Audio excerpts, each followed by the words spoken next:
What is the difference between 0 to 1 and 1 to 2? On paper, nothing, right? But I'm here to tell you it's one of the biggest design pitfalls in developing your own tabletop game.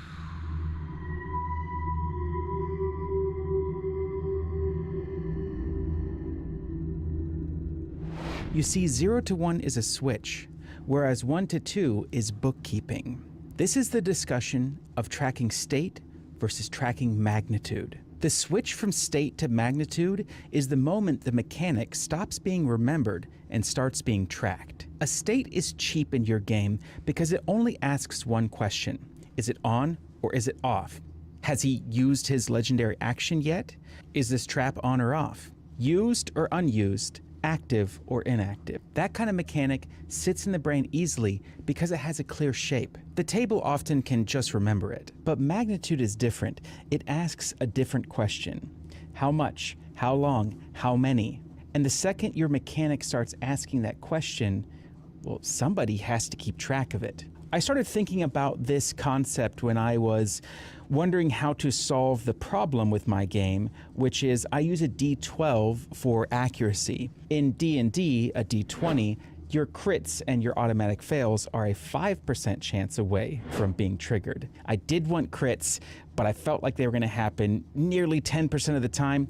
That's just a bit too much. My main worry was, given the fact that I have a mana system, if the player is charging up a 9 mana move and then he crits on the boss, that could be a bit anticlimactic because, well, the boss is just going to evaporate with one attack. I am inevitable.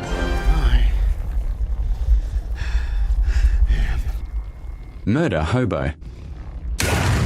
The idea, hold up, there's a way to solve this without breaking up all the other things that are working well, and that is a legendary action. What if I can give my bosses a legendary action that negated one crit?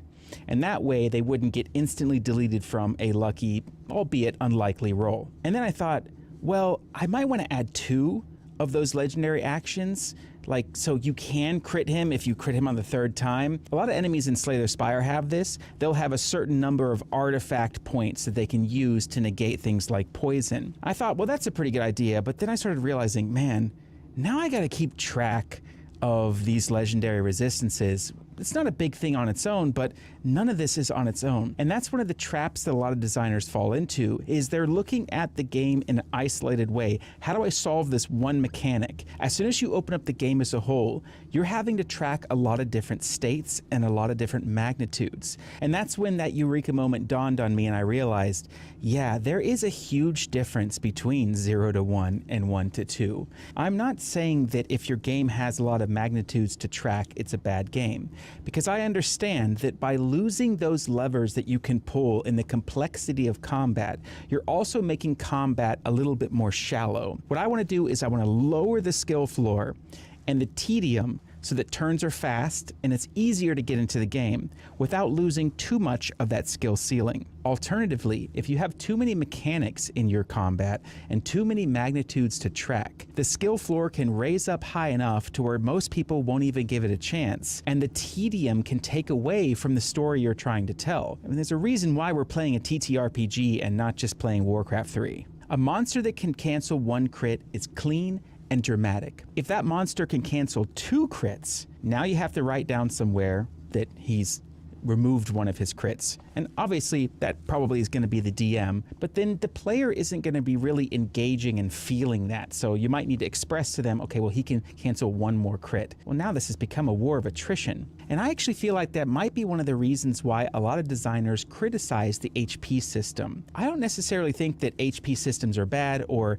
it's specifically a badly designed HP system. Maybe it's just tedious combat with a lot of magnitude to track, and the most relevant magnitude that you have to track is the HP, so it kind of becomes the scapegoat for your frustration. Now, this is not because your players are stupid or your math is hard. The real resource here is attention. Every counter, every stack, every tiny little box on your character sheet is competing with the actual game. So when you add magnitude, it better be worth it. Individually, many of these rules look harmless on paper, but there becomes a moment when the states and magnitudes stop being individual things that I'm conceptualizing, and it becomes a fog. Don't confuse texture with depth. Just because you have lots of decisions to make doesn't mean you have more meaningful decisions to make. How light can you make your rule system while still having meaningful and ambiguous decisions?